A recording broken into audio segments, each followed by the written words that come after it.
Punjabi radio 'ਚ ਵੈਸੇ ਸੁਣ ਰਹੇ ਸਾਰੇ ਸਰੋਤਿਆਂ ਨੂੰ ਬਲਵਿੰਦਰ ਕੌਰ ਵੱਲੋਂ ਪਿਆਰ ਭਰੀ ਸਤਿ ਸ਼੍ਰੀ ਅਕਾਲ। ਜੀ ਸਰੋਤਿਓ, ਪ੍ਰੋਗਰਾਮ ਖਬਰ ਤੇ ਨਜ਼ਰ ਪ੍ਰੋਗਰਾਮ ਦੇ ਵਿੱਚ ਅੱਜ ਸਾਡੇ ਨਾਲ ਹੋਣਗੇ ਮੈਂਟੂ ਗੁਰਸਰੀਆ ਜੀ। ਅੱਜ ਦੱਸਣਗੇ ਕਿ ਭਾਰਤ ਵਿੱਚ ਜਾਂ ਪੰਜਾਬ ਦੇ ਵਿੱਚ ਕੀ ਕੁਝ ਵਾਪਰ ਰਿਹਾ ਹੈ।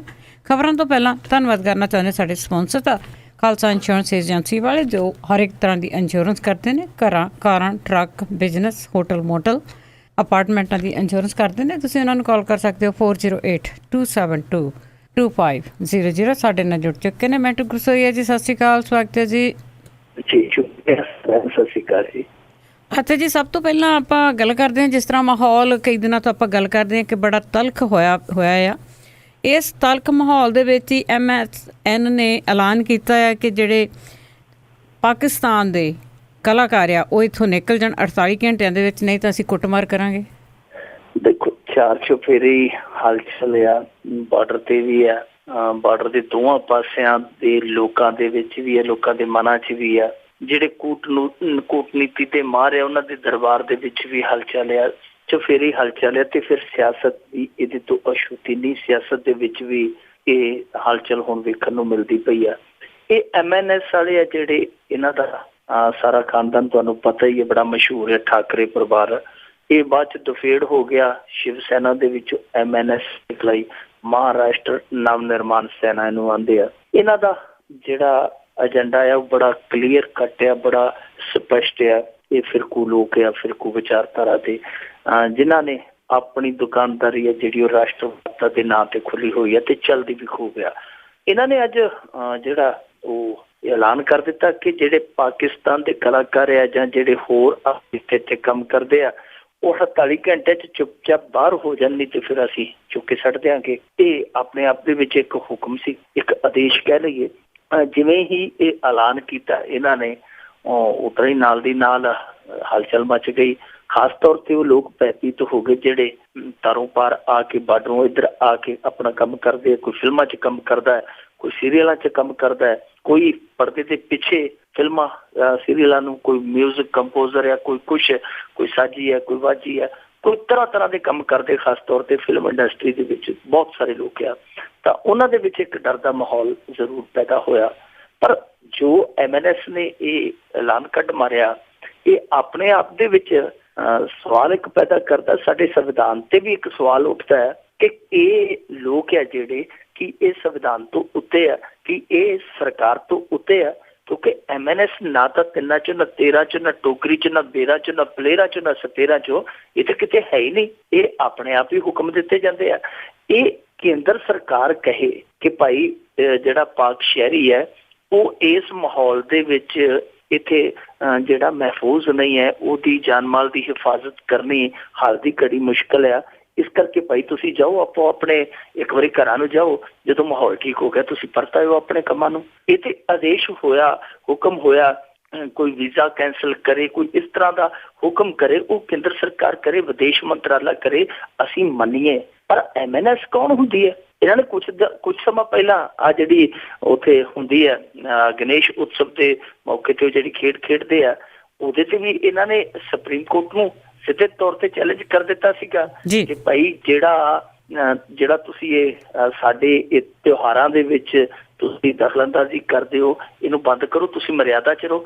ਸੁਪਰੀਮ ਕੋਰਟ ਨੂੰ ਇਹ ਲੋਕ ਆਖਣ ਡਏ ਕਿ ਤੁਸੀਂ ਆਪਣੀ ਮਰਿਆਦਾ 'ਚ ਰਹੋ। ਹੁਣ ਦੇਖੋ, ਜਿਹੜੇ ਸੁਪਰੀਮ ਕੋਰਟ ਨੂੰ ਕਹਿੰਦੇ ਕਿ ਮਰਿਆਦਾ 'ਚ ਰਹੋ, ਤੇ ਪਾਕਿਸਤਾਨੀ ਸ਼ਹਿਰੀਆਂ ਨੂੰ ਜਿਹੜੇ ਇੱਥੇ ਕੰਮ ਕਰਨ ਆਏ ਆ, ਰੋਜੀ ਰੋਟੀ ਕਮਾਉਂਦੇ ਆ ਜਾਂ ਆਪਣਾ ਕੋਈ ਵਪਾਰ ਕਰਦੇ ਆ, ਉਹਨਾਂ ਨੂੰ ਕਹਿ ਰਹੇ ਕਿ ਤੁਸੀਂ ਬਾਹਰ ਨਿਕਲ ਜਾਓ।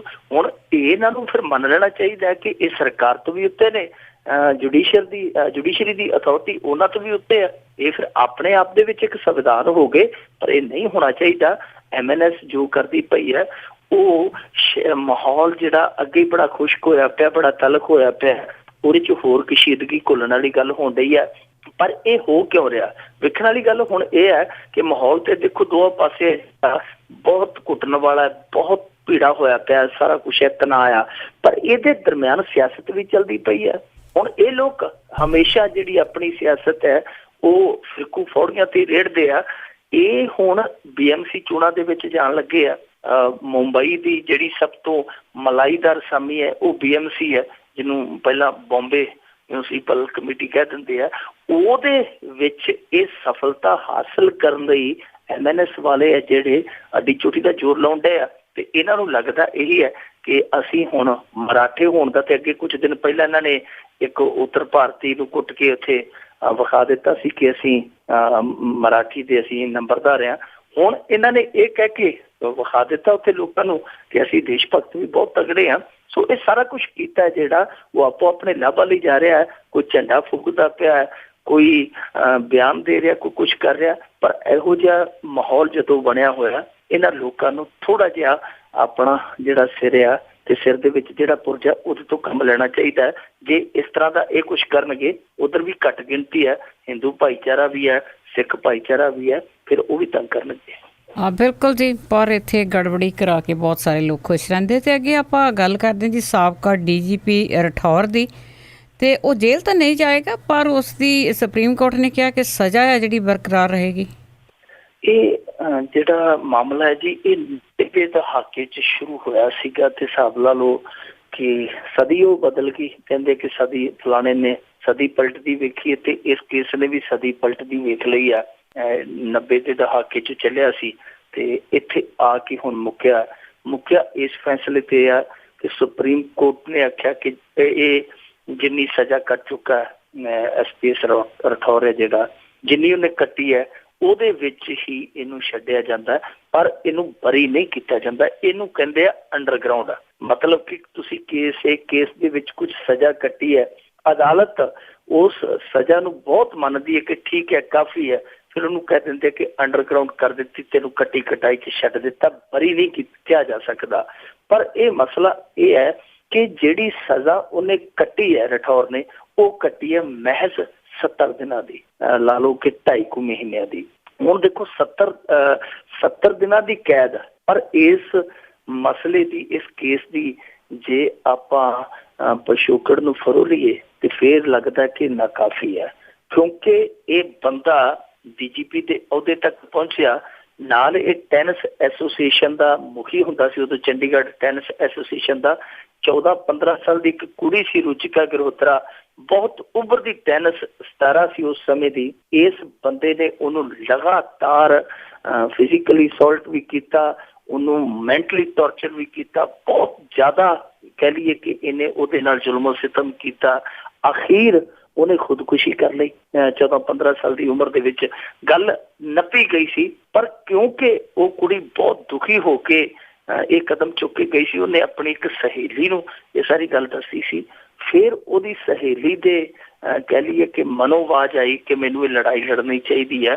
ਫਿਰ ਉਹਦੀ ਮਾਂ ਤੇ ਉਹਦੀ ਸਹੇਲੀ ਰੁਚਿਕਾ ਦੀ, ਉਹਨਾਂ ਦੋਵਾਂ ਨੇ ਇੱਕ ਲੜਾਈ ਲੜੀ, ਯਾਨੀ ਸਹੇਲੀ ਦੀ ਮਾਂ ਤੇ ਉਹ ਸਹੇਲੀ ਨੇ ਇਸ ਕੇਸ ਨੂੰ ਇਸ ਅੰਜਾਮ ਤੱਕ ਲਿਆਂਦਾ ਕਿ ਇਹਨੂੰ ਹੇਠਲੀ ਅਦਾਲਤ ਨੇ 18 ਮਹੀਨਿਆਂ ਦੀ ਕੈਦ ਕੀਤੀ। ਇਹ ਹਾਈ ਕੋਰਟ 'ਚ ਚਲੇ ਗਿਆ, ਹਾਈ ਕੋਰਟ ਨੇ ਵਧਾ ਕੇ ਮੇਰੇ ਖਿਆਲ ਦੇ ਨਾਲ 5 ਸਾਲਾਂ ਦੀ ਕਰ ਦਿੱਤੀ ਸੀ। ਹਾਈ ਕੋਰਟ ਦੇ ਫੈਸਲੇ ਦੇ ਵਿਰੁੱਧ ਸੁਪਰੀਮ ਕੋਰਟ 'ਚ ਗਿਆ ਸੀ, ਜਿੱਥੇ ਸੁਪਰੀਮ ਕੋਰਟ ਨੇ ਅੱਜ ਇਹ ਫੈਸਲਾ ਦਿੱਤਾ ਕਿ ਅੰਡਰਗਰਾਊਂਡ ਇਹਨੂੰ ਛੱਡਿਆ ਜਾਂਦਾ ਹੈ।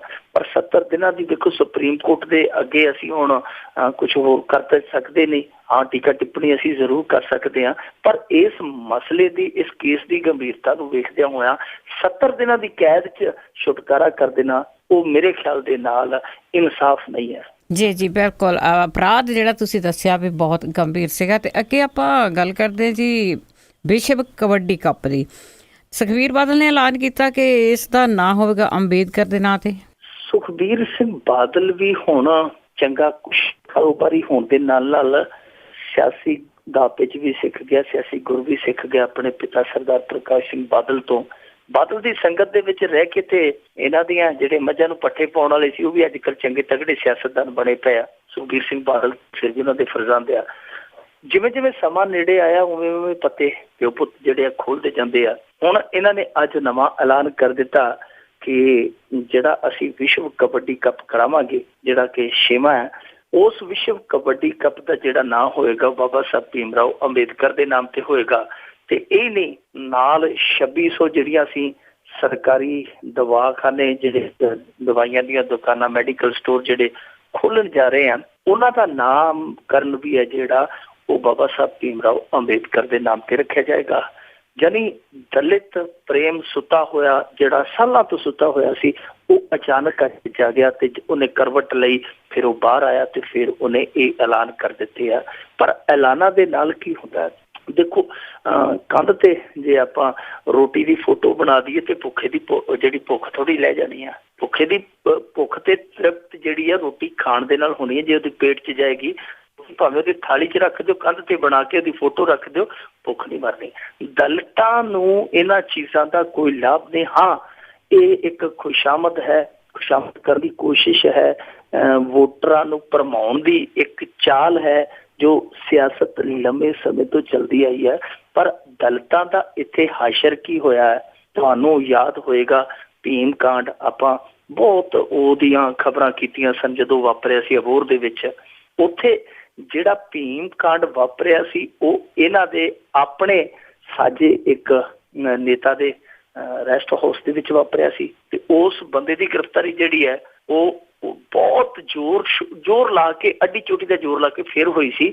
ਇਹਨਾਂ ਦੇ ਦਿੱਤੇ ਗਨਮੈਨ ਉਹਦੇ ਫਿਰਦੇ ਸਨ। ਇਸ ਤੋਂ ਬਾਅਦ ਉਹਨਾਂ ਦੇ ਦੋ ਪਰਿਵਾਰ ਜਿਹੜੇ ਇਹਨੂੰ ਮਿਲਣ ਆਏ, ਸੁਖਬੀਰ ਸਿੰਘ ਬਾਦਲ ਨੂੰ 2 ਘੰਟੇ ਮੁਕਤਸਰ ਇਹ ਮੀਟਿੰਗ ਦੇ ਵਿੱਚੋਂ ਨਿਕਲਿਆ ਨਹੀਂ ਸੀ। ਉਹ 2 ਘੰਟੇ ਮੀਟਿੰਗ ਹਾਲ ਦੇ ਬਾਹਰ ਖੜੇ ਰਹੇ ਸਨ ਤੇ ਕਹਿੰਦੇ ਸੀ 10 ਦਿਨਾਂ 'ਚ ਸਾਰਿਆਂ ਨੂੰ ਫੜ ਲਿਆਂਗੇ, ਕਰ ਦਿਆਂਗੇ, ਤੁਹਾਨੂੰ ਨੌਕਰੀ ਵੀ ਦੇ ਦਿਆਂਗੇ, ਮੁਆਵਜ਼ਾ ਵੀ ਦੇ ਦਿਆਂਗੇ। ਉਹ 10 ਦਿਨ ਜਿਹੜੇ ਸੀਗੇ ਉਹ ਬੱਸ ਦੇ ਨਹੀਂ ਹੋ ਗਏ ਸੀ। ਉਹ 10 ਦਿਨ ਆਏ ਨਹੀਂ ਸਨ ਸੁਖਬੀਰ ਸਿੰਘ ਬਾਦਲ ਦੇ। ਜੇ ਇੱਦਾਂ ਦੀਆਂ ਆਪਾਂ ਚੀਜ਼ਾਂ ਲਈਏ, ਗਿਣੀਏ, ਇਹਨਾਂ ਦੇ ਆਪਣੇ ਬੰਦਿਆਂ ਨੇ, ਖਾਸ ਤੌਰ ਤੇ ਮਾਨਸਾ ਦੇ ਵਿੱਚ ਇੱਕ ਵਾਕਿਆ ਘਟਿਆ। ਇਹਨਾਂ ਦੇ ਆਪਣੇ ਅਕਾਲੀ ਲੀਡਰ ਨੇ ਗੁਰਦੁਆਰੇ ਮਾਈਕ ਫੜ ਕੇ ਅਨਾਉਂਸਮੈਂਟ ਕਰ ਦਿੱਤੀ ਕਿ ਜਿਹੜਾ ਵੀ ਇਹਨਾਂ ਦੇ ਨਾਲ ਵਰਤੇਗਾ, ਇੱਥੋਂ ਤੱਕ ਕਹਿ ਦਿੱਤਾ ਕਿ ਜੇ ਕੋਈ ਖੇਤ 'ਚ ਇਹਨਾਂ ਨੂੰ ਜੰਗਲ ਪਾਣੀ ਬਹਿਣ ਦੀ ਵੀ ਇਜਾਜ਼ਤ ਦੇਵੇਗਾ ਉਹਨੂੰ 5000 ਰੁਪਏ ਜੁਰਮਾਨਾ। ਬਾਈਕਾਟ ਕੀਤਾ ਗਿਆ ਦਲਿਤਾਂ ਦਾ। ਸੰਗਰੂਰ ਦੇ ਵਿੱਚ ਬਾਈਕਾਟ ਹੋਏ, ਮਾਨਸੇ ਦੇ ਵਿੱਚ ਬਾਈਕਾਟ ਹੋਏ, ਹੋਰ ਵੀ ਥਾਵਾਂ ਤੇ ਇਹੋ ਜਿਹਾ ਬਹੁਤ ਕੁਝ ਵਾਪਰਿਆ। ਅੱਜ ਵੀ ਦਲਿਤ ਹੈ ਜਿਹੜੇ ਉਹ ਆਪਣੀਆਂ ਇੱਥੋਂ ਤੱਕ ਜਿਹੜੀਆਂ ਉਹਨਾਂ ਦੀਆਂ ਵਾਜਬ ਜਾਇਜ਼ ਮੰਗਾਂ ਆ ਕਿ ਸਾਨੂੰ 5-5 ਮਰਲੇ ਦੇ ਪਲਾਟ ਦਿਓ, ਸਾਡੀਆਂ ਜਿਹੜੀਆਂ ਰਿਹਾਇਸ਼ੀ ਕਲੋਨੀਆਂ ਬਣਾਓ, ਉਹਨਾਂ ਤੋਂ ਮਹਿਰੂਮ ਨੇ। ਇੱਥੋਂ ਤੱਕ ਕਿ ਸਾਡੇ ਭਾਰਤ ਦੇ ਵਿੱਚ ਇੱਕ ਬਹੁਤ ਵਧੀਆ ਯੋਜਨਾ ਲਿਆਂਦੀ ਸੀ ਕਿ UPA ਸਰਕਾਰ ਨੇ, ਪੋਸਟ ਮੈਟ੍ਰਿਕ ਸਕਾਲਰਸ਼ਿਪ, ਉਹਦਾ ਕੇਂਦਰ ਨੇ ਆ ਕੇ ਉਹਦਾ ਪੈਸਾ ਰੋਕਿਆ ਹੋਇਆ। 2 ਸਾਲ ਹੋ ਗਏ ਸਾਡੇ ਪੰਜਾਬ ਦੇ ਦਲਿਤ ਵਿਦਿਆਰਥੀ ਆ ਜਿਹੜੇ ਉਹ ਉਸ ਰਾਸ਼ੀ ਨੂੰ ਉਡੀਕਦੇ ਪਏ ਆ। ਹੁਣ ਦੇਖੋ ਉਹ ਜੇ ਖਾਲੀ ਜੇਬੋਂ ਹੁਣ ਉਚੇਰੀ ਸਿੱਖਿਆ ਲਈ ਕਿੱਥੇ ਜਾਣਗੇ ਜਿਨ੍ਹਾਂ ਦੇ ਘਰੇ ਵੀ ਕੱਖ ਨਹੀਂ ਹੈਗਾ। ਸੋ ਜੇ ਦਲਿਤਾਂ ਲਈ ਕੁਛ ਨਾ ਹੈ ਤੇ ਇਹ ਨਾਮ ਰੱਖਣ ਨਾਲ ਜਿਹੜਾ ਕੁਛ ਇਹ ਕਰਦੇ ਫਿਰਦੇ ਆ, ਇਹਨਾਂ ਨਾਲੋਂ ਚੰਗਾ ਹੈ ਕਿ ਉਹਨਾਂ ਲਈ ਕੁਛ ਕਰਕੇ ਦਿਖਾਇਆ ਜਾਵੇ। ਜਿਹੜਾ ਕੋਈ ਮਹੀਨਾ 2 ਮਹੀਨਾ ਇਹਨਾਂ ਦਾ ਕਾਰਜਕਾਲ ਰਹਿੰਦਾ, ਉਹਦੇ 'ਚ ਉਹਨਾਂ ਨੂੰ ਕੁਛ ਨਾ ਕੁਛ ਇਹੋ ਜਿਹਾ ਦਿੱਤਾ ਜਾਵੇ ਜਿਹੜਾ ਕਿ ਸਮਾਜਿਕ ਬਰਾਬਰਤਾ ਵੱਲ ਉਹਨਾਂ ਨੂੰ ਲੈ ਕੇ ਜਾਵੇ, ਉਹਨਾਂ ਦੇ ਪਛੜੇਪਨ ਨੂੰ ਦੂਰ ਕਰੇ। ਪਰ ਉੱਧਰ ਨੂੰ ਹੁੰਦੇ ਨਹੀਂ। ਜੇ ਗੱਲ ਕਰਨੀ ਹੋਵੇ ਕਿਸੇ ਨੇ ਆਪਣੇ ਹੱਕਾਂ ਦੀ, ਕਹਿ ਦਿੰਦੇ ਕੋਈ ਗੱਲ ਨਹੀਂ ਤੁਹਾਡੇ ਲਈ ਯਾਦਗਾਰ ਬਣਾ ਦਿਆਂਗੇ। ਯਾਦਗਾਰੀ ਬਣਾਈ ਜਾਂਦੇ ਆ। ਉੱਥੇ ਅਸੈਂਬਲੀ ਦੇ ਵਿੱਚ ਇੱਕ ਕਾਂਗਰਸੀ ਨੇ ਆਖ ਦਿੱਤਾ, ਉਹਨੇ ਆਖਿਆ ਜਿਸ ਹਿਸਾਬ ਨਾਲ ਤੁਸੀਂ ਬਾਦਲ ਸਾਹਿਬ ਯਾਦਗਾਰਾਂ ਹੀ ਬਣਾਈ ਜਾਂਦੇ ਹੋ, ਉਹ ਇੱਕ ਦਿਨ ਦੂਰ ਨਹੀਂ ਹੈ ਹੁਣ ਜਿੱਦਣ ਤੁਹਾਨੂੰ ਪੰਜਾਬੀਆਂ ਦੀ ਵੀ ਯਾਦਗਾਰ ਬਣਾਉਣੀ ਪੈ ਜਾਣੀ ਹੈ। ਇਹ ਯਾਦਗਾਰਾਂ ਬਣਾਈ ਜਾਂਦੇ ਆ। ਜੇ ਕੋਈ ਨੌਕਰੀ ਮੰਗ ਦਿੰਦਾ, ਉਹ ਕਹਿੰਦੇ ਜੀ ਨੌਕਰੀ ਤੇ ਹੈ ਨਹੀਂ, ਐਂ ਕਰੋ ਸਾਡੀਆਂ ਗੱਡੀਆਂ ਜਾਂਦੀਆਂ ਤੀਰਥ ਯਾਤਰਾ ਤੇ ਚਲੇ ਜਾਓ। ਸੋ ਇਹ ਸਾਰਾ ਕੁਛ ਹੈ ਜਿਹੜਾ ਇਹ ਵੋਟਾਂ ਭਰਮਾਉਣ ਲਈ ਤੇ ਕੁਛ ਚੰਗਾ ਹੋ ਸਕਦਾ, ਇਹਨਾਂ ਦੇ ਹੱਕ ਦਾ ਹੋ ਸਕਦਾ ਹੈ, ਪਰ ਕਿਸੇ ਜਮਾਤ ਲਈ ਇਹ ਲਾਭਦਾਇਕ ਨਹੀਂ ਹੈ। ਜੀ ਬਿਲਕੁਲ। ਜੋਬਾਂ ਦੀ ਤੁਸੀਂ ਗੱਲ ਕੀਤੀ ਆ, ਉਸ ਵੇਲੇ ਤਾਂ ਕੁੱਟ ਕੇ ਇਹ ਲਾਲ ਕਰ ਦਿੰਦੇ ਜੀ ਸਾਰਿਆਂ ਨੂੰ। ਤਾਂ ਅੱਗੇ ਆਪਾਂ ਗੱਲ ਕਰਦੇ ਜੀ ਚਰਚਿਤ SP ਸਲਵਿੰਦਰ ਦੀ ਜ਼ਮਾਨਤ ਦੀ। ਉਸ ਦੀ ਜਿਹੜੀ ਅਰਜ਼ੀ ਸੀ ਉਹ ਰੱਦ ਹੋ ਗਈ ਜ਼ਮਾਨਤ ਲਈ। SP ਸਲਵਿੰਦਰ ਜਿਹੜਾ ਕਾਫੀ ਭੱਜਿਆ ਫਿਰਦਾ ਹੈ, ਬਹੁਤ ਹੱਥ ਪੈਰ ਮਾਰਦਾ ਪਿਆ ਕਿ ਮੈਨੂੰ ਜੇਲ੍ਹ ਦੀ ਦਾਲ ਨਾ ਪੀਣੀ ਪਵੇ, ਪਰ ਜੇਲ੍ਹ ਦੀ ਦਾਲ ਸ਼ਾਇਦ ਲੱਗਦਾ ਹੈ ਕਿ ਉਹਦਾ ਖੜਾ ਨਹੀਂ ਛੱਡਦੀ। ਇਹਨੂੰ ਮਿਲੀ ਸੀ ਐਂਟੀਸਿਪੇਟਰੀ ਬੇਲ, ਇਹਨੂੰ ਮਿਲੀ ਸੀਗੀ ਕੁਝ ਸਮੇਂ ਲਈ, ਜਿਹਦੀ ਅੱਜ ਮਨਿਆਦ ਮੇਰੇ ਖਿਆਲ ਦੇ ਨਾਲ ਖਤਮ ਹੋਣ ਵਾਲੀ ਸੀ। ਇਹਨੇ ਉਹਨੂੰ ਐਕਸਟੈਂਡ ਕਰਵਾਉਣ ਲਈ ਅੱਗੇ ਅਰਜ਼ੀ ਦਾਇਰ ਕੀਤੀ ਸੀ ਹਾਈ ਕੋਰਟ ਦੇ ਵਿੱਚ, ਤੇ ਹਾਈ ਕੋਰਟ ਨੇ ਹੁਣ ਨਾ ਕਰ ਦਿੱਤੀ। ਸਿਰਫ ਇਹ ਦਿੱਤਾ ਕਿ ਇਹ ਜਿਹੜੀ ਜਿਹਨੂੰ ਅੰਤਰਿਮ ਜ਼ਮਾਨਤ ਵੀ ਕਹਿ ਦਿੰਦੇ ਆ, ਪੱਕੀ ਜ਼ਮਾਨਤ ਇਹਨੇ ਲੈਣ ਦੀ ਕੋਸ਼ਿਸ਼ ਕੀਤੀ ਸੀ ਕਿ ਪੱਕੀ ਜ਼ਮਾਨਤ ਮਿਲ ਜਾਵੇ, ਪਰ ਅਦਾਲਤ ਨੇ ਮਨਾ ਕਰ ਦਿੱਤਾ ਕਿ ਸਲਵਿੰਦਰ ਸਿੰਘ ਜੀ ਹੁਣ ਅੱਗੇ ਮਾਫੀ ਕਿ ਅੱਗੇ ਤੁਹਾਨੂੰ ਇਸ ਤਰ੍ਹਾਂ ਦੀ ਜ਼ਮਾਨਤ ਹੈ ਜਿਹੜੀ ਰਾਹਤ ਹੈ ਨਹੀਂ ਮਿਲੇਗੀ। ਜਦੋਂ ਪਿਛਲੀ ਵਾਰੀ ਵੀ ਮਿਲੀ ਸੀ ਤੇ ਉਦੋਂ ਵੀ ਜਿਹੜੇ ਲੋਕਾਂ ਦੇ ਕੰਨ ਖੜੇ ਹੋ ਗਏ ਸਨ, ਕਿਉਂਕਿ ਜਿਹੜਾ ਇਹਦੇ ਤੇ ਦੋਸ਼ ਇਹਦੇ ਤੇ ਲੱਗਾ ਫਿਜ਼ੀਕਲੀ ਅਸੌਲਟ ਦਾ, ਸ਼ੋਸ਼ਣ ਦਾ। ਆਮ ਬੰਦੇ ਤੇ ਜੇ ਚਾਰਜਸ ਲੱਗ ਜਾਣ ਉਹ ਜਿਹਾ ਕੇਸ ਜਿਹੜਾ ਪੈ ਜਾਵੇ ਤੇ ਉਹਦੀ ਕੋਈ ਅਦਾਲਤ ਫਰਿਆਦ ਨਹੀਂ, ਉਹਨੂੰ ਸਿੱਧਾ ਅੰਦਰ ਚੁੱਕ ਕੇ ਸੁੱਟ ਦਿੱਤਾ ਜਾਂਦਾ। ਜ਼ਮਾਨਤ ਸੁਣੀ ਵੀ ਨਹੀਂ ਜਾਂਦੀ ਉਹਦੀ। ਸਾਲ 6 ਮਹੀਨੇ ਜੇਲ੍ਹ ਦੇ ਵਿੱਚ ਰਹਿਣ ਦੇ ਬਾਅਦ ਕਿਤੇ ਜ਼ਮਾਨਤ ਮਿਲਦੀ ਹੈ। ਇਹੋ ਜਿਹੇ ਕੇਸਾਂ ਦੇ ਵਿੱਚ ਆਮ ਤੌਰ ਤੇ ਚੰਗੀ ਕਿਸਮਤ ਵਾਲਾ ਤੇ ਭਾਵੇਂ ਕੋਈ ਆ ਜਾਵੇ, ਬਹੁਤੇ ਆ ਜਿਹੜੇ ਉਹ ਇਹੋ ਜਿਹੇ ਕੇਸਾਂ ਦੇ ਵਿੱਚ ਰੁਲ ਜਾਂਦੇ। ਸੋ ਇਹਨੇ ਜਾ ਕੇ ਆਪਣੀ ਗ੍ਰਿਫਤਾਰੀ ਦੇ ਉਲਟ ਉੱਥੇ ਜਾ ਕੇ ਸਟੇ ਮੰਗੀ, ਜਿਹੜੀ ਜ਼ਮਾਨਤ ਮੰਗੀ, ਜ਼ਮਾਨਤ ਉਹ ਇਹਨੂੰ ਮਿਲ ਗਈ। ਕੁਛ ਦਿਨਾਂ ਦੀ ਰਾਹਤ ਮਿਲ ਗਈ, ਸਟੇ ਮਿਲ ਗਿਆ ਇਹਨੂੰ ਆਪਣੀ ਗ੍ਰਿਫਤਾਰੀ ਤੇ।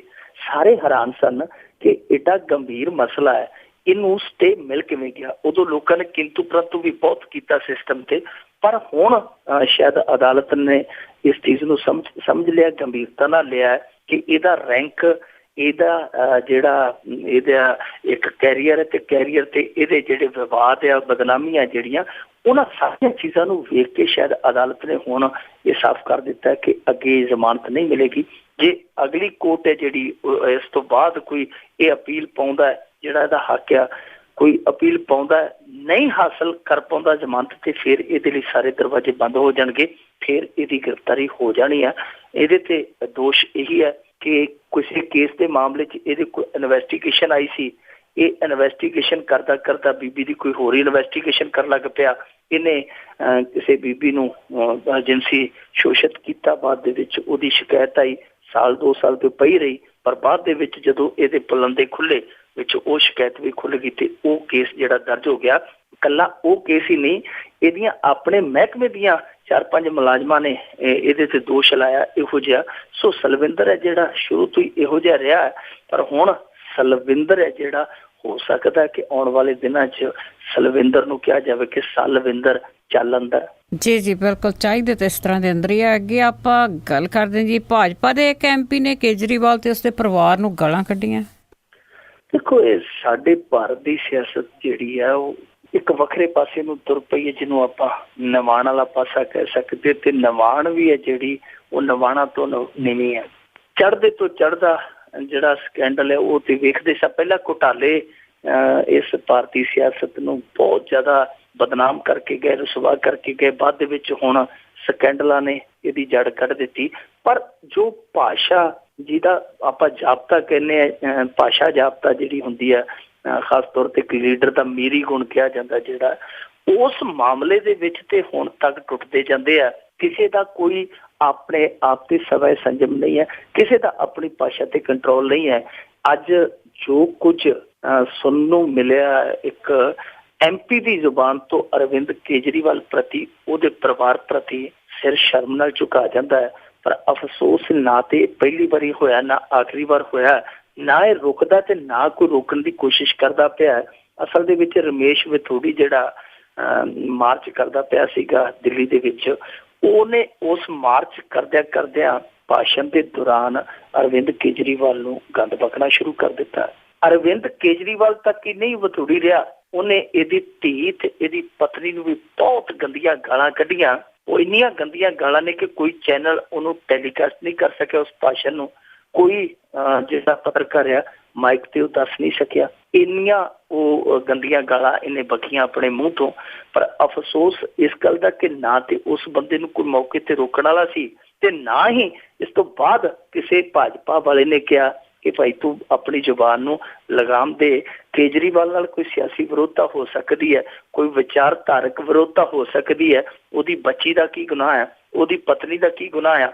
ਪਰ ਇਹ ਭਾਰਤੀ ਜਨਤਾ ਪਾਰਟੀ ਵਾਲੇ ਆ ਜਿਹੜੇ ਕੋਈ ਰੌਲਾ ਪੈ ਜਾਵੇ ਤੇ ਕੋਈ ਮਾੜੀ ਮੋਟੀ ਕਾਰਵਾਈ ਕਰਦੇ ਨੂੰ, ਕੋਈ ਦੰਦ ਤੋਂ ਦੰਦ ਚੁੱਕ ਲੈਣ, ਨਹੀਂ ਤੇ ਇਹ ਅੰਦਰ ਖਾਤੇ ਸ਼ਹਿ ਦੇਣ ਵਾਲੇ ਹੀ ਆ। ਇੱਥੇ ਤੇ ਇਹਨਾਂ ਦੀ ਆਪਣੀ ਜਿਹੜੀ ਇੱਕ ਜਨਾਨਾ ਲੀਡਰ ਆ, ਉਹ ਗਾਲ ਕੱਢ ਗਈ ਸੀ ਬਹੁਤ ਵੱਡੀ, ਤੇ ਗਾਲ ਸਾਰਿਆਂ ਨੂੰ ਕੱਢ ਗਈ ਸੀ ਕਿ ਜਿਹਨੇ ਭਾਜਪਾ ਨੂੰ ਵੋਟ ਪਾਈ ਉਹ ਤੇ ਰਾਮਜ਼ਾਦੇ, ਤੇ ਜਿਹਨੇ ਭਾਜਪਾ ਨੂੰ ਨਾ ਪਾਈ ਉਹ ਹੁਣ ਮੈਂ ਬੋਲ ਨਹੀਂ ਸਕਦਾ ਕਿ ਉਹ ਉਸ ਸ਼੍ਰੇਣੀ 'ਚ ਆ। ਸੋ ਇਹਨਾਂ ਦੇ ਜਿਹੜੇ ਲੀਡਰ ਆ, ਉਹਨਾਂ ਨੂੰ ਕੋਈ ਵੀ ਰੋਕਣ ਵਾਲਾ ਨਹੀਂ, ਕੋਈ ਵੀ ਟੋਕਣ ਵਾਲਾ ਨਹੀਂ, ਸਾਰੀਆਂ ਹੱਦਾਂ ਲੰਘੀ ਜਾਂਦੇ। ਪਰ ਜਿਹੜੀਆਂ ਅੱਜ ਇਸ ਵਿਥੋੜੀ ਨੇ ਇਹ ਪਸੂੜੀ ਪਾਈ ਆ, ਇਹ ਬਹੁਤ ਗਲਤ ਆ। ਇਹ ਜੇ ਚੱਲ ਪਿਆ, ਕੱਲ ਨੂੰ ਉੱਠ ਕੇ ਕੋਈ ਇਹਨਾਂ ਨੂੰ ਕੱਢ ਦੇਗਾ, ਪਰਸੋਂ ਨੂੰ ਕੋਈ ਉਹਨੂੰ ਕੱਢ ਦੇਗਾ। ਇਹ ਨਹੀਂ ਹੋਣਾ ਚਾਹੀਦਾ। ਇਹ ਨਾ ਤੇ ਸਿਆਸਤ ਦੀ ਮਰਿਆਦਾ ਹੈ ਤੇ ਨਾ ਹੀ ਸਾਡੇ ਸਮਾਜ ਦੀ ਮਰਿਆਦਾ, ਕਿਉਂਕਿ ਸਾਡੇ ਸਮਾਜ ਦੇ ਵਿੱਚ ਤੇ ਇਹੋ ਹੀ ਕਿਹਾ ਜਾਂਦਾ ਹੈ ਕਿ ਦੁਸ਼ਮਣ ਦੀ ਧੀ ਭੈਣ ਵੀ ਸਾਡੀ ਆਪਣੀ ਹੈ। ਪਰ ਅਫਸੋਸ ਦੀ ਗੱਲ ਆ ਕਿ ਇਸ ਸਿਆਸੀ ਰੌਲੇ ਘਚੋਲੇ ਦੇ ਵਿੱਚ ਸਭ ਕੁਛ ਹੈ ਜਿਹੜਾ ਮਲੀਆ ਮੇਟ ਹੋ ਗਿਆ। ਹਾਂ ਬਿਲਕੁਲ ਜੀ, ਭਾਜਪਾ ਵਾਲਿਆਂ ਦੇ ਜਿਹੜੇ ਲੀਡਰ ਆ ਉਹਨਾਂ ਦੇ ਤਾਂ ਬਿਲਕੁਲ ਹੀ ਜਿਹੜੇ ਆ ਮੂੰਹ ਕੰਨਾਂ ਤੱਕ ਪੱਟੇ ਹੋਏ ਆ, ਬੋਲਣ ਲੱਗੇ ਨਹੀਂ ਦੇਖਦੇ। ਅੱਗੇ ਆਪਾਂ ਗੱਲ ਕਰਦੇ ਹਾਂ ਕਿ ਜਦ ਹੁਣ ਇਲੈਕਸ਼ਨਾਂ ਸਿਰ ਤੇ ਆ ਗਈਆਂ ਤਾਂ ਸੁਨੀਲ ਜਾਖੜ ਹੋਣੀ ਮੰਗ ਕੀਤੀ ਕਿ ਸੁਖਬੀਰ ਬਾਦਲ ਅਸਤੀਫਾ ਦੇਵੇ। ਉਹ ਕਿਸ ਗੱਲ ਤੋਂ ਅਸਤੀਫਾ ਹੁਣ ਮੰਗ ਰਹੇ ਨੇ? ਬਿਲਕੁਲ, ਜਦੋਂ ਹੁਣ ਪਿੰਡ ਨੇੜੇ ਆ ਗਿਆ ਜੀ, ਜੁੱਤੀ ਹੱਥ 'ਚ ਫੜ ਕੇ ਦੌੜਨ ਲੱਗ ਪਏ ਆ।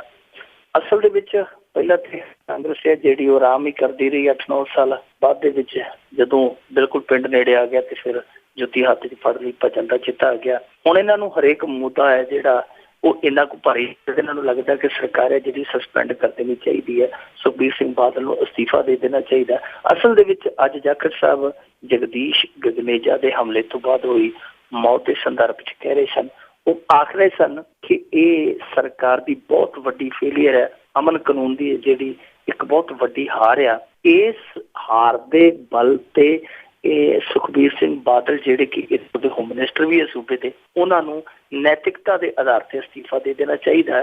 ਅਸਤੀਫਾ ਦੇ ਕੇ ਉਹ ਕਹਿੰਦੇ ਕਿ ਗਵਰਨਰੀ ਰਾਜ ਹੈ ਜਿਹੜਾ, ਗਵਰਨਰੀ ਰਾਜ ਲਾਗੂ ਕਰ ਦੇਣਾ ਚਾਹੀਦਾ। ਹੁਣ ਇਹਦੇ ਵਿੱਚ ਇੱਕ ਬਹੁਤ ਵੱਡਾ ਸਵਾਲ ਖੜਾ ਹੁੰਦਾ ਹੈ ਕਿ ਮੰਨ ਲਓ ਜੇਕਰ ਸੁਖਬੀਰ ਸਿੰਘ ਬਾਦਲ ਅਸਤੀਫਾ ਦੇ ਦਿੰਦੇ ਆ ਤੇ ਬਾਦਲ ਕੇ ਓੜਮੇ ਕੋੜਮੇ ਦੇ ਵਿੱਚ ਹੋਰ ਕਿਹੜਾ ਮੰਤਰੀ ਹੈ ਨਹੀਂ, ਤੇ ਜੇ ਸਸਪੈਂਡ ਵੀ ਕਰ ਦਿੱਤੀ ਜਾਂਦੀ ਹੈ ਸਰਕਾਰ, ਮੰਨ ਲਓ ਇਹਨਾਂ ਦੇ ਕਹਿਣ ਤੇ ਇਹਨਾਂ ਦਾ ਕਹਿਣਾ ਮੰਨ ਲਿਆ ਜਾਂਦਾ ਹੈ ਕਿ ਰਾਸ਼ਟਰਪਤੀ ਰਾਜ ਲਾ ਦਿਓ, ਰਾਸ਼ਟਰਪਤੀ ਰਾਜ ਲੱਗ ਜਾਂਦਾ ਹੈ, ਤੇ ਰਾਸ਼ਟਰਪਤੀ ਰਾਜ ਦਾ ਜਿਹੜਾ ਕੰਟਰੋਲ ਆ ਉਹ ਤੇ ਫਿਰ ਇਹਨਾਂ ਦੇ ਵਿਰੋਧੀਆਂ ਦੇ ਕੋਲ ਆ, ਤੇ ਕੰਟਰੋਲ ਤੇ ਉਹਨੂੰ ਭਾਰਤੀ ਜਨਤਾ ਪਾਰਟੀ ਨੇ ਕਰਨਾ। ਸੋ ਸੁਨੀਲ ਜਾਖੜ ਹੋਰੀ ਬਹੁਤ ਵਧੀਆ ਤਰਜਮਾਨ ਨੇ, ਬੜੇ ਸੰਜੀਦਾ ਲੀਡਰ ਨੇ, ਪਰ ਇਹਨਾਂ ਮਾਮਲਿਆਂ ਦੇ ਵਿੱਚ ਪਹਿਲੀ ਗੱਲ ਤੇ ਆ ਜਗਦੀਸ਼ ਗਗਨੇਜਾ ਦੀ ਮੌਤ ਤੇ ਸਿਆਸਤ ਕਰਨ ਦੀ ਜ਼ਰੂਰਤ ਨਹੀਂ।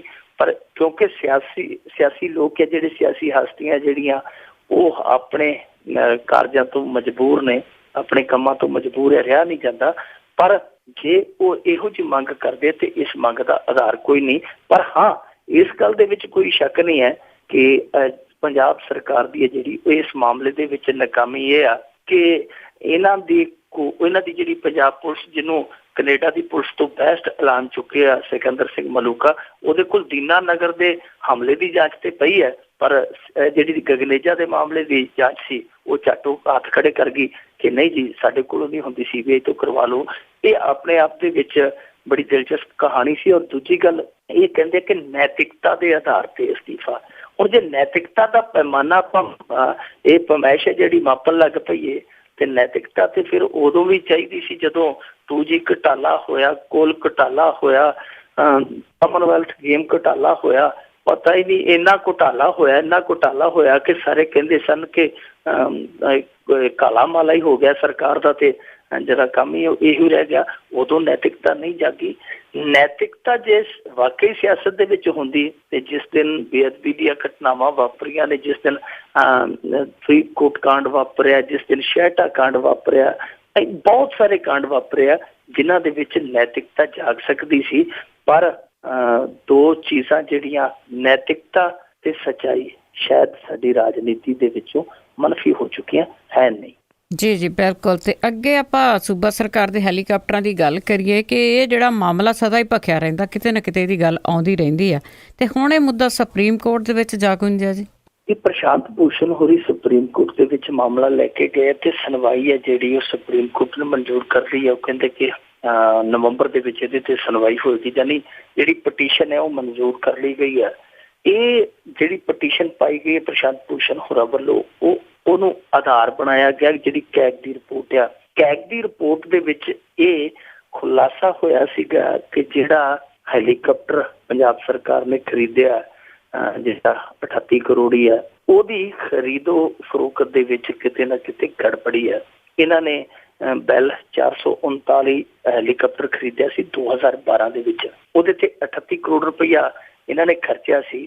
ਪਰ ਕੈਗ ਦੀ ਰਿਪੋਰਟ ਇਹ ਕਹਿੰਦੀ ਹੈ ਕਿ ਉਹਦੇ 'ਚ ਜਿਹੜੇ ਮਾਪਦੰਡ ਆ ਉਹਨਾਂ ਦੀ ਪਾਲਣਾ ਨਹੀਂ ਕੀਤੀ ਗਈ, ਜਿਹੜੇ ਨੇਮ ਕਹਿੰਦੇ ਆ ਉਹਨਾਂ ਨੂੰ ਛਿੱਕੇ ਤੇ ਟੰਗ ਕੇ ਇਹਦੇ ਵਿੱਚ ਗੜਬੜੀ ਕੀਤੀ ਗਈ ਆ। ਇਕੱਲਾ ਪੰਜਾਬ ਨਹੀਂ, ਕੁਝ ਹੋਰ ਵੀ ਸਟੇਟਾਂ ਨੇ, ਜਿਵੇਂ ਇੱਕ ਤੇ ਮੇਰੇ ਖਿਆਲ ਦੇ ਨਾਲ ਜੰਮੂ ਕਸ਼ਮੀਰ ਆ, ਇੱਕ ਉੱਤਰਾਖੰਡ ਆ, ਇਸ ਤਰ੍ਹਾਂ 2-3 ਹੋਰ ਸਟੇਟਾਂ ਨੇ ਜਿਹੜੀਆਂ ਇਸ ਦਾਇਰੇ 'ਚ ਆਈਆਂ ਕਿ ਇਹਨਾਂ ਦੇ ਹੈਲੀਕਾਪਟਰ ਜਿਹੜੇ ਖਰੀਦੇ ਗਏ ਸਰਕਾਰ ਵੱਲੋਂ ਉਹ ਕਿਤੇ ਨਾ ਕਿਤੇ ਬੇਨੀਮੀਆਂ ਦੀ ਭੇਟ ਚੜ੍ਹੇ ਆ।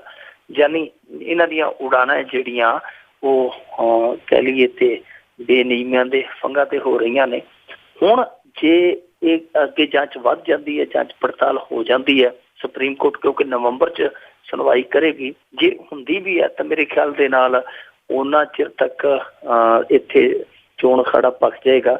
ਸਰਕਾਰ ਬਣਨ ਤੋਂ ਬਾਅਦ ਹੀ ਸ਼ਾਇਦ ਅਗਲੀ ਜਿਹੜੀ ਕੋਈ 2017 ਦੇ ਵਿੱਚ ਕੋਈ ਸੱਤਾ 'ਚ ਸਰਕਾਰ ਆਏਗੀ, ਉਦੋਂ ਹੀ ਜਾਂਚ ਪੜਤਾਲ ਹੈ ਜਿਹੜੀ ਉਹਦਾ ਨਤੀਜਾ ਕੋਈ ਨਿਕਲੇਗਾ, ਕਿਉਂਕਿ ਸੁਪਰੀਮ ਕੋਰਟ ਹਾਲੇ ਸੁਣਵਾਈ ਕਰੇਗੀ, ਫਿਰ ਉਹ ਅੱਗੇ ਆਰਡਰ ਕਰੇਗੀ। ਆਰਡਰ ਤੋਂ ਬਾਅਦ ਇਨਵੈਸਟੀਗੇਸ਼ਨ ਸ਼ੁਰੂ ਹੋਏਗੀ। ਸੱਚ ਕੀ ਹੈ, ਝੂਠ ਕੀ ਹੈ, ਕੀ ਇਹ ਮਾਮਲਾ ਹੈ, ਉਹ ਸਾਫ਼ ਹੋਣ ਤੇ ਹਾਲੇ ਕਾਫੀ ਟਾਈਮ ਲੱਗ ਜਾਏਗਾ। ਪਰ ਕੁੱਲ ਮਿਲਾ ਕੇ ਜੇ ਦੇਖੀਏ, ਜੇ ਕੈਗ ਦੀ ਰਿਪੋਰਟ ਦਾ ਹਵਾਲਾ ਵੇਖੀਏ, ਕੈਗ ਨੇ ਬਹੁਤ ਸਾਰੀਆਂ ਸਰਕਾਰ ਦੀਆਂ ਜਿਹੜੀਆਂ ਨਾਕਾਮੀਆਂ, ਫੇਲੀਅਰਸ, ਇਹਨਾਂ ਦੀਆਂ ਬੇਪਰਵਾਹੀਆਂ, ਇਹਨਾਂ ਦੀਆਂ ਠੱਗੀਆਂ ਠੋਰੀਆਂ ਕੈਗ ਨੇ ਖੋਲੀਆਂ। ਪਰ ਕੀ ਕਰੀਏ, ਸਰਦਾਰ ਪ੍ਰਕਾਸ਼ ਸਿੰਘ ਬਾਦਲ ਤੇ ਸਰਦਾਰ ਸੁਖਬੀਰ ਸਿੰਘ ਬਾਦਲ ਕਹਿ ਦਿੰਦੇ ਕਿ ਨਹੀਂ ਸਾਨੂੰ ਕੈਗ ਦੀ ਰਿਪੋਰਟ ਤੇ ਯਕੀਨ ਹੀ ਨਹੀਂ। ਤੇ ਕੈਗ ਹੈ ਕੀ ਹੈ? ਕੈਗ ਜਿਹੜਾ ਉਹ ਇੱਕ ਸਰਕਾਰ ਦਾ ਅਦਾਰਾ ਹੈ ਜਿਹੜਾ ਆਡਿਟ ਕਰਦਾ ਹੈ, ਸਾਲ ਬਾਅਦ ਖਾਤੇ ਵੇਂਹਦਾ ਹੈ, ਖਾਤੇ ਚੈੱਕ ਕਰਦਾ। ਹੁਣ ਇਹ ਆਪ ਹੀ ਕੇਂਦਰ ਸਰਕਾਰ ਦੇ ਭਾਈਵਾਲ ਹੈ ਤੇ ਆਪ ਹੀ ਇਹਨਾਂ ਨੂੰ ਕੈਗ ਦੀਆਂ ਰਿਪੋਰਟਾਂ ਤੇ ਯਕੀਨ ਨਹੀਂ। ਸੋ ਇਸ ਤਰ੍ਹਾਂ ਇਹ ਚੱਲੀ ਜਾਂਦੇ ਆ, ਹੈਲੀਕਾਪਟਰ ਉੱਡੀ ਜਾਂਦੇ ਆ, ਕਿਉਂਕਿ ਸਾਰਾ ਕੁਛ ਹੈ ਜਿਹੜਾ ਉਹ ਰਲ ਮਿਲ ਕੇ ਹੋ ਜਾਂਦਾ, ਰਲ ਮਿਲ ਕੇ ਚੱਲੀ ਜਾਂਦਾ। ਪਰ ਜਹਾਜ਼ਾਂ ਦੀ ਜਿੱਥੋਂ ਤੱਕ ਵਰਤੋਂ ਦਾ ਸਵਾਲ ਆ ਕਿ ਇੱਕ RTI ਪਾਈ ਗਈ ਸੀਗੀ ਪਿੱਛੇ ਜੇ, ਉਹਦੇ 'ਚ ਖੁਲਾਸਾ ਹੋਇਆ ਸੀਗਾ ਜਿਹੜੇ ਕੇਂਦਰੀ ਮੰਤਰੀ ਵੀ ਆਉਂਦੇ ਰਹੇ ਆ ਪੰਜਾਬ ਦੇ ਵਿੱਚ, ਜਿਵੇਂ ਮੰਨ ਲਓ ਨਿਤਿਨ ਗਡਕਰੀ, ਸਿਮਰਤੀ ਇਰਾਨੀ, ਇਹਨਾਂ ਨੇ ਜਿਹੜਾ ਦਿੱਲੀ ਤੋਂ ਇੱਥੇ ਆਉਣਾ ਸੀ ਉਹ ਵੀ ਹੈਲੀਕਾਪਟਰ ਹੈ ਜਿਹੜਾ ਪੰਜਾਬ ਦਾ ਵਰਤਿਆ ਗਿਆ। ਇੱਥੋਂ ਤੱਕ ਕਿ ਜਿਹੜਾ ਹੋਰ ਖਰਚਾ ਪਾਇਆ ਗਿਆ, ਕਰੋੜਾਂ ਰੁਪਈਆ ਖਰਚਾ ਪਾਇਆ ਗਿਆ 4 ਸਾਲਾਂ ਦੇ ਵਿੱਚ। ਇਹਨਾਂ 4 ਸਾਲਾਂ ਦੇ ਵਿੱਚ ਜਿਹੜਾ ਐਵਰੇਜ ਇੱਕ ਦਿਨ ਦਾ ਮੇਰੇ ਖਿਆਲ ਦੇ ਨਾਲ ਲੱਖਾਂ 'ਚ ਪੈਂਦਾ ਹੈ, ਉਹਦੇ ਵਿੱਚ ਕਿਤੇ ਵੀ ਇਹ ਨਹੀਂ ਲਿਖਿਆ ਗਿਆ ਕਿ ਜਿਹੜਾ ਉਡਾਣ ਦਾ ਮੰਤਵ ਕੀ ਹੈ, ਯਾਨੀ ਉਹ ਖਾਨਾ ਹੀ ਨਹੀਂ ਭਰਿਆ ਗਿਆ। RTI ਰਾਹੀਂ 'ਚ ਇਹ ਖੁਲਾਸਾ ਹੋਇਆ ਕਿ ਜਿਹੜੀਆਂ ਉਡਾਣਾਂ ਭਰੀਆਂ ਗਈਆਂ, ਚਾਹੇ ਲੋਕਲ ਹੈ ਚਾਹੇ ਇੰਟਰਸਟੇਟ ਆ, ਉਹਦੇ 'ਚ ਕਿਤੇ ਵੀ ਇਹ ਨਹੀਂ ਦੱਸਿਆ ਗਿਆ ਕਿ ਉਹ ਚੱਲੇ ਸੀ ਸੁਖਬੀਰ ਸਿੰਘ ਬਾਦਲ ਤੇ ਮੰਤਵ ਕਿਹੜੇ ਚੱਲੇ ਸੀ। ਤੇ ਦੱਸਿਆ ਤੇ ਇਹ ਵੀ ਜਾਂਦਾ ਹੈ ਕਿ ਕਈ ਵਾਰ ਰਿਸ਼ਤੇਦਾਰੀ 'ਚ ਵੀ ਜਾਣਾ ਹੁੰਦਾ ਤੇ ਛੋਟੇ ਸਾਹਿਬ ਕਹਿ ਦਿੰਦੇ ਕਿ ਚਲੋ ਕਰੋ ਸਿੱਧਾ ਜਹਾਜ਼। ਸ਼ੇਰ ਸਿੰਘ ਘਬਾਇਆ ਦੇ ਮੁੰਡੇ ਦਾ ਵਿਆਹ ਸੀ ਇੱਥੇ, ਉਦੋਂ ਉਹਨੂੰ ਸ਼ਗਨ ਪਾਉਣ ਵੀ ਜਹਾਜ਼ ਤੇ ਆਏ ਸਨ। ਇਸੇ ਕਰਕੇ ਸ਼ਾਇਦ ਹੈ ਜਿਹੜਾ ਉਹ ਪਰਪਸ ਨਹੀਂ ਲਿਖਿਆ ਜਾਂਦਾ। ਜੀ ਬਿਲਕੁਲ ਸਹੀ ਹੈ ਤੁਹਾਡੀ ਗੱਲ। ਤੇ ਅੱਗੇ ਆਪਾਂ, ਮੇਰਾ ਆਖਰੀ ਸਵਾਲ ਆ, ਕਰਨਾਟਕ ਵਿਧਾਨ ਪਰਿਸ਼ਦ 'ਚ ਤਾਮਿਲਨਾਡੂ ਨੂੰ ਪਾਣੀ ਨਾ ਦੇਣ ਦਾ ਪ੍ਰਸਤਾਵ ਹੁਣ ਲੱਗਦਾ ਕਿ ਪਾਣੀਆਂ ਦੀ ਲੜਾਈ ਲੱਗੂ। ਬਿਲਕੁਲ ਪਾਣੀਆਂ ਦਾ ਮੁੱਦਾ ਤੇ ਪੱਖਿਆ ਹੀ ਖੜਾ। ਉਧਰੋਂ ਭਾਰਤ ਵਾਲੇ ਅੱਜ ਜਿਹੜਾ ਸਾਡਾ ਇੱਥੋਂ ਦਾ ਕੇਂਦਰੀ ਜਲ ਸਰੋਤ ਮੰਤਰਾਲਾ ਉਹਦੀ ਮੀਟਿੰਗ ਕਰੀ ਬੈਠੇ ਸਨ। ਉਹਦੀ ਮੀਟਿੰਗ ਦੇ ਵਿੱਚ ਵੀ ਇਹ ਪੇਸ਼ਬੰਦੀਆਂ ਕਰਨ ਡਏ ਆ ਕਿ ਉਹ ਜਿਹੜੀ ਇੰਡਸ ਵਾਟਰ ਟਰੀਟੀ ਹੈ ਉਹ ਰੱਦ ਕਰ ਦਿੱਤੀ ਜਾਵੇ, ਉਹ ਸਮਝੌਤਾ ਰੱਦ ਕਰ ਦਿੱਤਾ ਜਾਵੇ। ਤੇ ਪਾਕਿਸਤਾਨ ਨੂੰ ਅੱਗੇ ਤੇ ਕਿਹਾ ਜਾਂਦਾ ਹੁੰਦਾ ਨਾ ਪੰਜਾਬੀਆਂ 'ਚ, ਤੈਨੂੰ ਫਲਾਣਿਆ ਪਾਣੀ ਪਿਆ ਕੇ ਮਾਰਾਂਗੇ, ਤੇ ਹੁਣ ਕਿਹਾ ਜਾਂਦਾ ਕਿ ਪਾਕਿਸਤਾਨ ਤੈਨੂੰ ਪਾਣੀ ਤੋਂ ਤੜਫਾ ਕੇ ਮਾਰਾਂਗੇ। ਸੋ ਇਹ ਵੀ ਚੱਲਦੀ ਪਈ ਹੈ ਤੇ ਮੇਰੇ ਖਿਆਲ ਦੇ ਨਾਲ ਕਰਨਾਟਕ ਵਾਲੇ ਇੱਥੋਂ ਹੀ ਪ੍ਰੇਰਨਾ ਲੈ ਗਏ ਆ, ਕਿਉਂਕਿ ਇਹ ਹਾਲੇ ਸਮਝੌਤਾ ਤੋੜਨ ਦੀ ਰਾਏ ਬਣਾਉਂਦੇ ਪਏ ਸਨ ਤੇ ਉਹਨਾਂ ਨੇ ਕਿਹਾ ਕਿ ਜੇ ਇਹ ਕਰ ਸਕਦੇ, ਇੰਟਰਨੈਸ਼ਨਲ ਸਮਝੌਤਾ ਤੋੜਨ ਦੀ ਜ਼ਰੂਰਤ ਕਰ ਸਕਦੇ ਆ, ਤੇ ਕਿਉਂ ਨਾ ਆਪਾਂ ਪਹਿਲਾਂ ਜਿਹੜਾ ਸਾਡਾ 2 ਸਟੇਟਾਂ ਦਾ ਉਹ ਕਰਕੇ ਵਿਖਾ ਦਈਏ। ਸ਼ਾਇਦ ਉਹਨਾਂ ਨੂੰ ਇਹ ਸਮਝੌਤਾ ਤੋੜਨ 'ਚ ਥੋੜ੍ਹੀ ਜਿਹੀ ਸੌਖ ਹੋਏਗੀ। ਕਰਨਾਟਕ ਨੇ ਵਿਧਾਨ ਪਰਿਸ਼ਦ ਦੇ ਵਿੱਚ ਅੱਜ ਸਰਬਸੰਮਤੀ ਦੇ ਨਾਲ ਮਤਾ ਪਾਸ ਕਰ ਦਿੱਤਾ, ਬਿੱਲ ਬਣਾ ਕੇ ਉਹਨੂੰ ਪਾਸ ਵੀ ਕਰਵਾ ਲਿਆ। ਇਹਦਾ ਮਤਲਬ ਇਹ ਹੋਇਆ ਕਿ ਜਿਹੜਾ ਹੁਕਮ ਹੋਇਆ ਸੀ ਸੁਪਰੀਮ ਕੋਰਟ ਤੋਂ ਪਾਣੀ ਦੇਣ ਦਾ ਕਰਨਾਟਕ ਨੂੰ, ਤਾਮਿਲਨਾਡੂ ਨੂੰ, ਉਹ ਹੁਣ ਚੁਣੌਤੀ ਦੇ ਰੂਪ 'ਚ ਉਹਨਾਂ ਨੇ ਸਵੀਕਾਰ ਕਰ ਲਿਆ ਕਿ ਅਸੀਂ ਪਾਣੀ ਨਹੀਂ ਦੇਣਾ, ਤੁਸੀਂ ਜੋ ਕੁਛ ਕਰਨਾ ਕਰ ਲਓ। ਇਹ ਹੁਣ ਬੜਾ ਦਿਲਚਸਪ ਹੋਏਗਾ ਵੇਖਣ ਵਾਲਾ ਮਾਮਲਾ, ਕਿਉਂਕਿ ਟ੍ਰਿਬਿਊਨਲ ਨੇ ਫੈਸਲਾ ਕੀਤਾ ਸੀ। ਟ੍ਰਿਬਿਊਨਲ ਦੇ ਫੈਸਲੇ ਦੇ ਖਿਲਾਫ ਸੁਪਰੀਮ ਕੋਰਟ 'ਚ ਗਈ ਸੀ ਤਾਮਿਲਨਾਡੂ ਸਰਕਾਰ। ਸੁਪਰੀਮ ਕੋਰਟ ਨੇ ਹੁਕਮ ਦਿੱਤਾ ਸੀ ਕਿ ਪਾਣੀ ਇਹਨਾਂ ਨੂੰ ਭਾਈ ਤੁਸੀਂ ਦੇਣਾ ਹੀ ਦੇਣਾ ਹੈ। ਪਿੱਛੇ ਜੇ 2 ਰਾਜਾਂ ਦੇ ਵਿੱਚ, ਕਰਨਾਟਕ ਤੇ ਤਾਮਿਲਨਾਡੂ ਦੇ ਵਿੱਚ, ਉੱਥੇ ਤੋੜ-ਫੋੜ ਵੀ ਹੋਈ, ਵਿਆਪਕ ਹਿੰਸਾ ਵੀ ਹੋਈ। ਪਰ ਬਾਅਦ ਦੇ ਵਿੱਚ ਆ ਜਿਹੜਾ ਅੱਜ ਇਹਨਾਂ ਨੇ ਇਹ ਕੰਮ ਕੀਤਾ, ਇਹ ਸਿੱਧੇ ਤੌਰ ਤੇ ਕਹਿ ਸਕਦੇ ਕਿ ਸਰਵਉੱਚ ਅਦਾਲਤ ਨੂੰ ਚੁਣੌਤੀ ਹੈ। ਹੁਣ ਵੇਖਣਾ ਇਹ ਹੋਏਗਾ ਕਿ ਕਰਨਾਟਕ ਸਰਕਾਰ ਤੇ ਕੋਈ ਸੰਵਿਧਾਨਕ ਐਕਸ਼ਨ ਹੁੰਦਾ ਹੈ ਜਾਂ ਕੋਈ ਸੰਵਿਧਾਨਕ ਅੱਗੇ ਪ੍ਰਕਿਰਿਆ ਅਪਣਾਈ ਜਾਂਦੀ ਹੈ, ਕਿਉਂਕਿ ਜੋ ਵੀ ਸਥਿਤੀ ਬਣੇਗੀ ਆਉਣ ਵਾਲੇ ਸਮੇਂ 'ਚ ਮੇਰੇ ਖਿਆਲ ਦੇ ਨਾਲ ਪੰਜਾਬ ਨੂੰ ਉਸ ਸਥਿਤੀ ਦਾ ਲਾਭ ਨੁਕਸਾਨ ਦਾ ਬਹੁਤ ਹੱਦ ਤੱਕ ਅੰਦਾਜ਼ਾ ਹੋ ਜਾਏਗਾ, ਤਕਾਜ਼ਾ ਹੋ ਜਾਏਗਾ। ਜੀ ਜੀ, ਬਹੁਤ ਬਹੁਤ ਧੰਨਵਾਦ ਮਿੰਟੂ ਗੁਰਸਰੀਆ ਜੀ। ਸ਼ੁਕਰੀਆ। ਆਸਰਾ ਤੇ ਸਨ ਮਿੰਟੂ ਗੁਰਸਰੀਆ ਜੀ। ਹੁਣ ਬਲਵਿੰਦਰ ਕੌਰ ਵੱਲੋਂ ਵੀ ਅਗਲੇ ਬੁਲਟਨ ਤੱਕ ਆਪ ਸਭ ਨੂੰ ਪਿਆਰ ਭਰੀ ਸਤਿ ਸ੍ਰੀ ਅਕਾਲ।